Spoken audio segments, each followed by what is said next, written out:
Hello పిల్లలు, ఎలా ఉన్నారు? అందరు బాగున్నారు అనుకుంటా. ఇప్పుడు మనం డిఫరెన్షియేషన్ అండ్ ఇంటిగ్రేషన్ కంప్లీట్ చేస్తాం. సో అవి యూజ్ చేస్తూ ఈక్వేషన్స్ ఆఫ్ మోషన్ని ఎలా డిరైవ్ చేయాలో చూద్దాం. మనకు తెలిసిన ఈక్వేషన్స్ ఆఫ్ మోషన్ ఏవి? ఒకటి v = u + at, రెండవది s = ut + ½ at², మూడవది v² = u² + 2as. ఇవి వీటిలో v and u velocity, a acceleration, t time and s displacement. ఇక్కడ s డిస్టెన్స్ కాదు, ఇవి స్పీడ్ కావు, ఇవి వెలాసిటీ అండ్ డిస్ప్లేస్మెంట్. ఓకే, ఈ మూడు ఈక్వేషన్స్ ఆఫ్ మోషన్ ఏ కండిషన్లో తెలుసా? These are under uniform acceleration లేదా కాన్స్టెంట్ యాక్సలరేషన్లో ఉన్నప్పుడు ఉండే ఈక్వేషన్స్ ఆఫ్ మోషన్. లేనప్పుడు అవి వేరేగా ఉంటాయి, వాటి గురించి మాట్లాడట్లేదు. We are talking about the equations of motion under uniform acceleration or constant acceleration. Okay, ఇది సాల్వ్ చేయడానికి మనకు బేసిక్ ఇంటిగ్రేషన్ వస్తే చాలు. ఇంటిగ్రేషన్ వీడియో చూస్తుంటే మీకు గుర్తుంటుంటుంది. Integration of dx is equal to with limits a to b, lower limit a, upper limit b ఉంటే దీన్ని ఎలా రాసేవాళ్ళం మనం? x a to b, this is equal to x బదులు అప్పర్ లిమిట్ వేసి దాన్ని లోవర్ లిమిట్తో మైనస్ చేసేవాడు. x బదులు upper limit minus x బదులు లోవర్ లిమిట్. సెకండ్ మీకు కావాల్సిన ఫార్ములా ఇంటిగ్రేషన్లో ఏంటంటే limits a to b x dx. ఇదేమవుతుంది? x² divided by 2 with the limits a to b. ఇప్పుడు x బదులు మళ్ళీ b వేసుకుందాం. So this is b² divided by 2 minus a² divided by 2. ఇది ఎక్కడన్నా పేపర్లో రాసుకోండి. సో మీకు మాటిమాటికి ఇది ఈ ఈక్వేషన్లో రిపీట్ అవుతూ ఉంటుంది. ఓకే, సో ఫస్ట్ ఈక్వేషన్ మనం సాల్వ్ చేద్దాం లేదా డిరైవ్ చేద్దాం. ఫస్ట్ ఈక్వేషన్ ఏంటి? v = u + at. ఇది డిరైవ్ చేసే ముందు ఒక బాడీ మోషన్లో ఉందనుకుందాం. సో ఇక్కడ నుంచి ఈ బాడీ ఇక్కడికి చేరుకుంది. Okay, so initial velocity u, final velocity v, time ఇక్కడ 0, టైం ఇక్కడ t సెకండ్స్ అనుకుందాం. డిస్ప్లేస్మెంట్ ఇక్కడ 0, డిస్ప్లేస్మెంట్ ఇక్కడ s అనుకుందాం. సో 0 నుంచి s మీటర్స్ కానీ s కిలోమీటర్స్ కానీ s యూనిట్స్ వెళ్ళింది అనుకుందాం. ఎంత టైంలో? 0 నుంచి t seconds, t hours are t unit టైంలో విత్ ద యాక్సలరేషన్ a అనే యాక్సలరేషన్తో ఈ బాడీ ఇక్కడి నుంచి ఇక్కడికి మూవ్ అయ్యేసరికి దీని వెలాసిటీ ఏదైతే ఉందో u ఉన్న వెలాసిటీ v అయిపోయింది. సో ఇక్కడ u అనేది మారదు, ఇది కాన్స్టెంట్. అలాగే a మనం ఏమనుకున్నాం? ఈ మూడు ఫార్ములాలు ఎప్పుడు అట్ యూనిఫామ్ యాక్సలరేషన్ లేదా కాన్స్టెంట్ యాక్సలరేషన్లో అనుకున్నాం. సో ఇక్కడ కాన్స్టెంట్స్ ఏవేవి అంటే కాన్స్టెంట్స్ దీంట్లో u, a ఈ సిట్యువేషన్లో. ఓకే, వేరియబుల్స్ మారుతున్నవేంటి? టైం మారుతుంది, 0 నుంచి t సెకండ్స్కి వెళ్ళింది. డిస్ప్లేస్మెంట్ మారుతుంది, 0 to sకి వెళ్ళింది. వెలాసిటీ కూడా u నుంచి vకి వెళ్ళింది. సో వేరియబుల్స్ ఏంటంటే ఇక్కడ variables time, displacement and velocity. ఇప్పుడు ఈ ఫస్ట్ ఫార్ములాకి వస్తే మనం ఇక్కడ v = u + at. ఇక్కడ రెండు వేరియబుల్స్ ఉన్నాయి, ఒకటి వెలాసిటీ, ఇంకొకటి టైం. ఇది గుర్తుపెట్టుకోండి. మీకు డిరైవ్ చేయడానికి ఈ లెఫ్ట్ సైడ్ ఉన్న వేరియబుల్ని రైట్ సైడ్ ఉన్న వేరియబుల్తో డివైడ్ చేయాలి. So change in velocity divided by change in time ఏమవుతుంది? Change in velocity by change in time అంటే acceleration. So acceleration = change in velocity divided by change in time. అంతే కదా? ఇప్పుడు ఒక స్మాల్ డిఫరెన్స్ తీసుకున్నాం అనుకోండి, దాన్ని ఎలా రాస్తాం? dv/dt. This is very small difference in velocity divided by very small difference of time. So ఇలా రాసుకున్న తర్వాత దీన్ని తీసేస్తాను. ఇప్పుడు a is equal to dv by dt. ఇప్పుడు ఈ dtని ఇటు తీసుకొద్దాం. ఇటు తీసుకొస్తే a into dt is equal to dv అవుతుంది. ఓకే, రెండు సైడ్స్ ఇప్పుడు మనం దీన్ని ఇంటిగ్రేట్ చేద్దాం. ఇంటిగ్రేట్ చేసి టైం యొక్క లిమిట్స్ ఏంటి? 0 to t seconds, 0 to t seconds. ఇక్కడ వెలాసిటీ యొక్క లిమిట్స్ ఏంటి? u to v, u నుంచి v వరకు. ఇప్పుడు దీన్ని ఇటు తీసుకొద్దాం. u to v dv is equal to a constant కాబట్టి దీన్ని బయటికి తీసేద్దాం. Okay, 0 to t dt. ఇందాకే అనుకున్నాం కదా మన integration formula, integration of dx is equal to x అవుతుంది with the upper and lower limits. So ఇక్కడ dv ఉంది కాబట్టి దీని ఇంటిగ్రేషన్ ఏంటి? v అవుతుంది. లిమిట్స్ ఏంటి? u నుంచి v వరకు. అలాగే ఏ కామన్ తీసేస్తే మనం మిగిలింది ఏంటి? t వస్తుంది. dt యొక్క integration limits 0 to t. So v place లో అప్పర్ లిమిట్ వేసుకుంటే v minus lower limit u is equal to acceleration into t యొక్క అప్పర్ లిమిట్ ఏంటి? t మైనస్ లోవర్ లిమిట్ ఏంటి? 0. a ఇంటూ 0 0 అవుతుంది కాబట్టి దీన్ని మనం at గా రాసుకోవచ్చు. ఓకే, t మైనస్ 0 ఉండింది, a ఇంటూ 0 0నే అవుతుంది కాబట్టి at రాసుకున్నాం. ఇప్పుడు ఈ యూని అటు పంపిస్తే v is equal to minus u plus అయిపోతుంది కాబట్టి u ప్లస్ at. సో మనకు ఫస్ట్ ఫార్ములా డిరైవ్ అయిపోయింది. దీన్ని దేని బేస్లో డిరైవ్ చేసాం? dv బై dt తో, dv బై dt తో. Acceleration is equal to dv by dt వేసుకొని మనం డిరైవ్ చేసాం. ఇప్పుడు రెండో ఫార్ములా కదా. రెండో ఫార్ములాలో మళ్ళీ ఇక్కడ రెండు వేరియబుల్స్ ఉన్నాయి. లెఫ్ట్ సైడ్లో మనకి ఏముంది? s ఉంది. రైట్ సైడ్లో ఉన్న వేరియబుల్ t ఉంది. ఫార్ములా అంటే s is equal to ut plus half at square.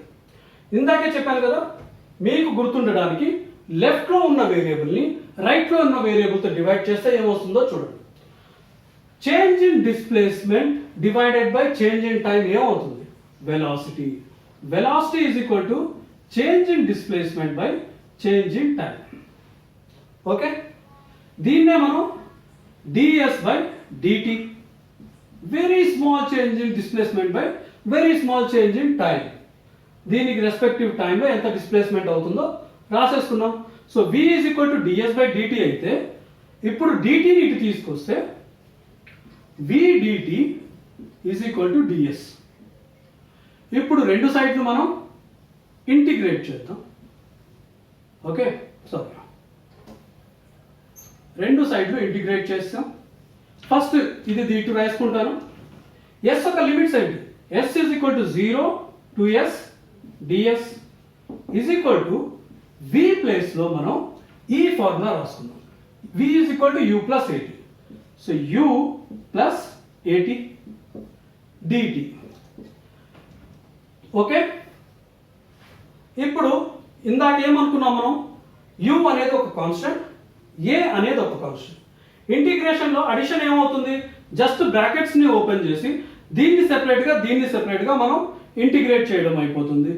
So integration of u dt plus integration of at dt అవుతుంది.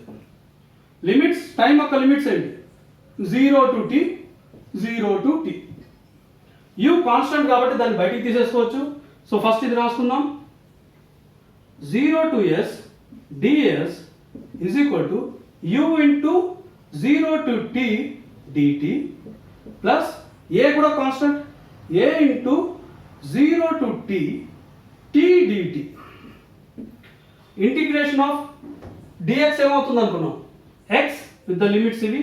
సో ఇక్కడ ds ఉంది కాబట్టి s limits s to 0, okay, is equal to u into t with the limits 0 to t plus s with the limits 0 to s, u into t with the limit 0 to t and a into t square divided by 2 with the limits 0 to t.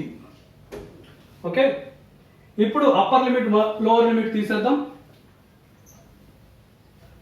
తీస్తే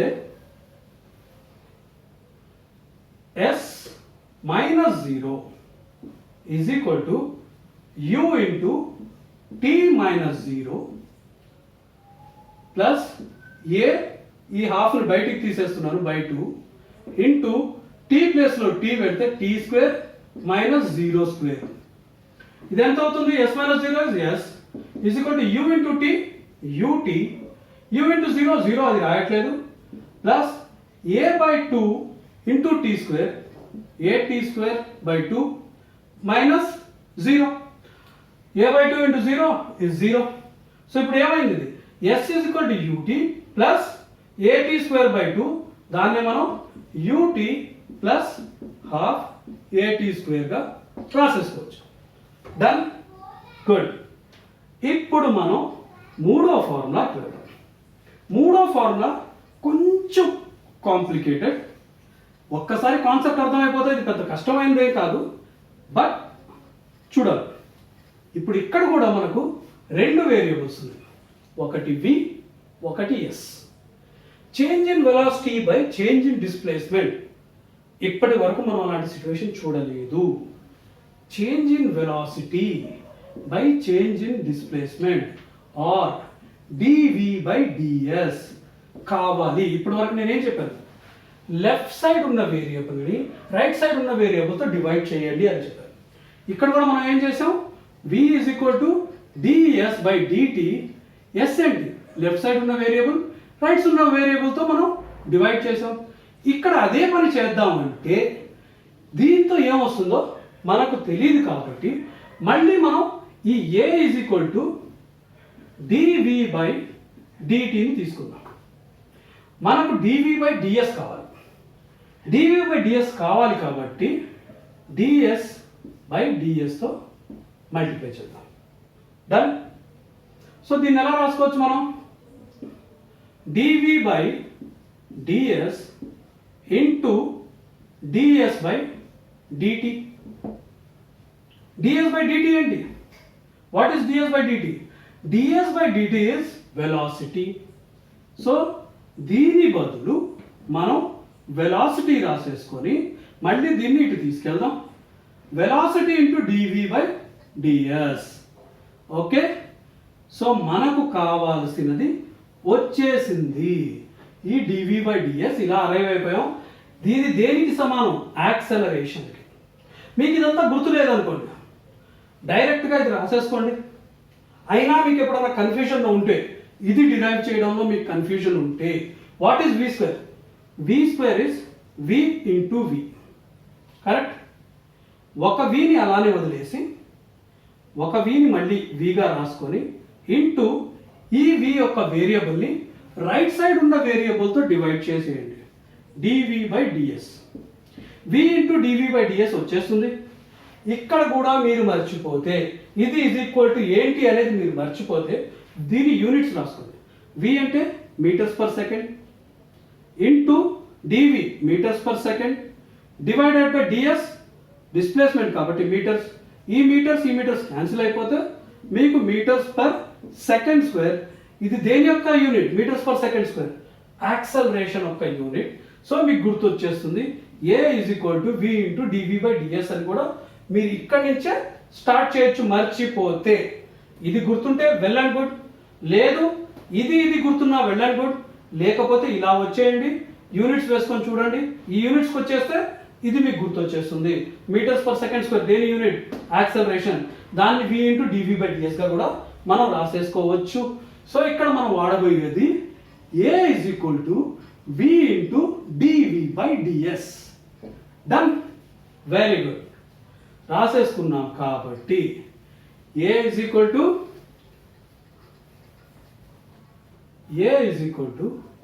v into dv by ds. ఈ dsని ఇటు తీసుకెళ్ళిపోతాం. ఈ dsని ఇటు తీసుకెళ్ళిపోతే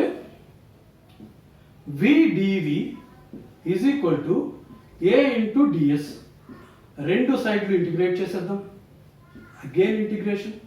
velocity యొక్క limits ఏంటి? U to v, lower limit to upper limit. అలాగే డిస్ప్లేస్మెంట్ ఒక ఇక్కడ లిమిట్స్ ఏంటి? 0 to s, 0 to s. A constant కాబట్టి దాన్ని బయటికి తీసేద్దాం. v dv ఏమవుతుంది? x dx ఏమైంది? x²/2 అయింది. అలాగే v dv v²/2 అవుతుంది. విత్ ద లిమిట్స్ ఏంటి? u and v is equal to acceleration బయటికి తీసేస్తే ఇంటిగ్రేషన్ ఆఫ్ ds అవుతుంది. అదేమవుతుంది మనకు? s with the limits 0 to s. So ఇది ఎలా రాసుకోవచ్చు మనం? 1/2 బయటికి తీసేస్తే 1/2 into v² - u². v place లో అప్పర్ లిమిట్, v ప్లేస్ లో లోవర్ లిమిట్ వేసేసుకున్నాం. So v² - u². ఇక్కడ బై 2ని నేను కామన్ తీసేసాను, ఇంకేం లేదు. a into upper limit s minus lower limit 0. a into 0 0 అవుతుంది కాబట్టి మళ్ళీ ఇక్కడ నేను as గా రాసేసుకుంటాను. ఈ 1/2ని అటు పంపిస్తే 2as అవుతుంది. So v² - u² is equal to 2as. మన ఫార్ములాకి వచ్చేసాం. v² is equal to u² plus 2as. ఈ రకంగా మనం సాల్వ్ చేసి ఈ ఈక్వేషన్స్ ఆఫ్ మోషన్ని తీసుకురావచ్చు. మళ్ళీ చెప్తున్నా, ఈ 3 ఈక్వేషన్స్ ఆఫ్ మోషన్స్ ఏవైతే ఉన్నాయో మీకు కాన్స్టెంట్ యాక్సలరేషన్ లేదా యూనిఫామ్ యాక్సలరేషన్లో వచ్చేవి. ఈ ఫార్ములాస్ ఏవైతే ఉన్నాయో acceleration is equal to change in velocity by change in time. అది మీకు ఏ కండిషన్లో అయినా యూజ్ అయ్యే equation of motion for acceleration. v is equal to ds by dt, change in displacement by change in time. ఇది రెండో equation of motion for any situation, constant acceleration ఉన్నా లేకపోయినా. ఇక్కడ కూడా సేమ్, ఇక్కడ కూడా సేమ్. ఈ మూడో formula a is equal to v into dv by ds. ఇది కూడా మీకు ఈక్వేషన్ ఆఫ్ మోషన్గా తీసుకోవచ్చు. ఇక్కడితో ఈ వీడియో, చిన్న వీడియో క్లోజ్ చేస్తున్నాను. ఈ డెరివేషన్స్ మీకు అర్థమయ్యాయి అనుకుంటాను. ఏదైనా కన్ఫ్యూజన్ ఉంటే మళ్ళీ చూడండి, క్లియర్ అయిపోతుంది. Okay, bye bye.